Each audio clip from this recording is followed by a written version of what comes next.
मतदार यादीच्या विशेष सखोल पडताळणी मोहिमेला राधानगरी तालुक्यात गती आली आहे. मतदारांची जनजागृती करण्यासाठी तहसीलदार अनिता देशमुख BLO सोबत सहभागी झाल्या. तालुक्यातील चांदेकरवाडी इथं मोहिमेत प्रत्यक्ष सहभागी होत मतदान गणना पत्रक भरण्याच्या प्रक्रियेची माहिती घेतली.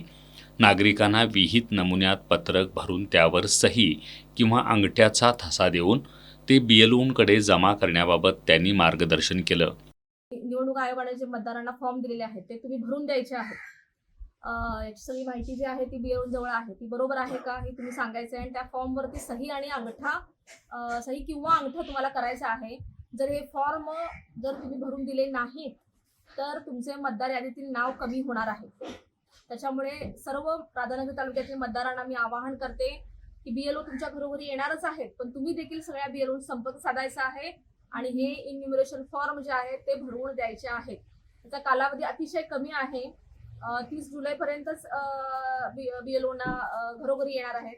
तर हा कालावधी कमी असल्यामुळे स्वतःहून तुम्ही BLO संपर्क साधा आणि हे जे फॉर्म्स आहेत ते भरून द्या. धन्यवाद.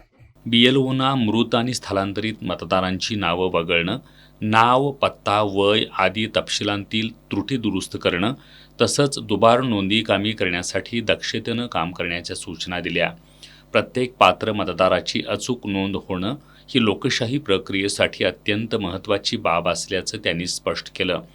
निर्धारित मुदतीत फॉर्म जमा न केल्यास संबंधित मतदाराचं नाव मतदार यादीतून वगळलं जाण्याची शक्यता आहे.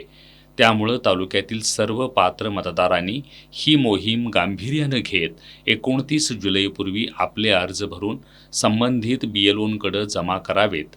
विशेष सखोल पडताळणी मोहिमेमुळं मतदार यादी अधिक अचूक, अद्ययावत आणि पारदर्शक होण्यास मदत होणार असून या मोहिमेत नागरिकांनी सक्रिय सहभाग नोंदवावा असं आवाहन तहसीलदार अनिता देशमुख यांनी केलंय.